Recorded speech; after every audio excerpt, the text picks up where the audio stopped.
Here's our minimalist approach to gel printing today. I've basically got one tube of acrylics. I found a couple of old tubes of craft paint, a brayer, some tape, copy paper from my printer. All right, I've just cut some really simple shapes out of printer paper. They're just circles, ovals. I wasn't even careful about the edges. I'm going for the hand cut look, right? And they're just closed shapes. I'm not going to open them up open them up inside. But let's just use these and see what we can do with a couple of colors. Maybe some yellow and some blue. Now we're using these as masks, which a mask is just something that blocks the paint from the paper. So we're going to coat the plate with paint first and then mask it in parts. And we'll see if we can get a couple layers. Because I'm using regular acrylic, I want to go fairly quickly. I'm just using a small dollop of paint, like a large blueberry sized. This is pretty strong color, so we might want to just kind of brayer it thinly but quickly. So I don't want to spend too much time because it's going to dry already. Let's just see what we get here. I'm going to run off the shapes off the edges. Okay, now that I've laid that down, I'm just going to print what is left, what is not being blocked.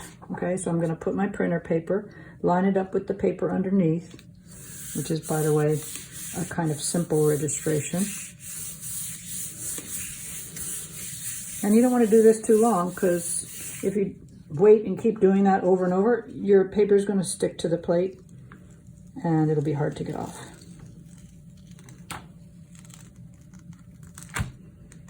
Okay, very simple, black and blue and white. And we want to take these off while we still can.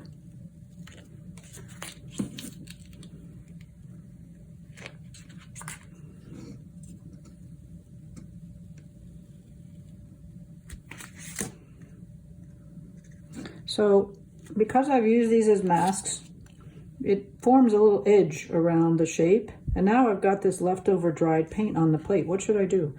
I would let that dry, and I'll show you how we can use it for a second layer. We want to lift this paint up by putting wet paint on top of dry paint. And that wet paint should interact with the dry paint and pull it up, hopefully, onto our print. So let's see if that works. You do have to shake the craft paints because they settle. I'm going to use the exact same brayer as before. I did wipe it off a little bit. I'll clean it in a minute. And I'm not going to put a lot. I'm just going to put a little bit on there. And let's just do a thin layer of the craft paint.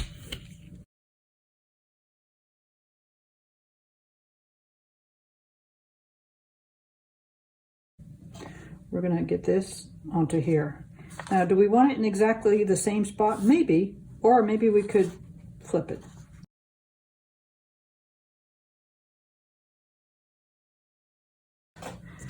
Now, let's see how patient I am. I might want to wait a minute or so. I don't want to wait too long because then the paper gets stuck to the plate and it's really difficult. So let's give it a minute.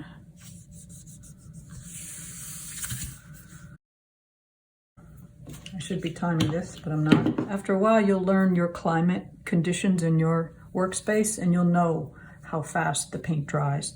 Every studio is going to be different.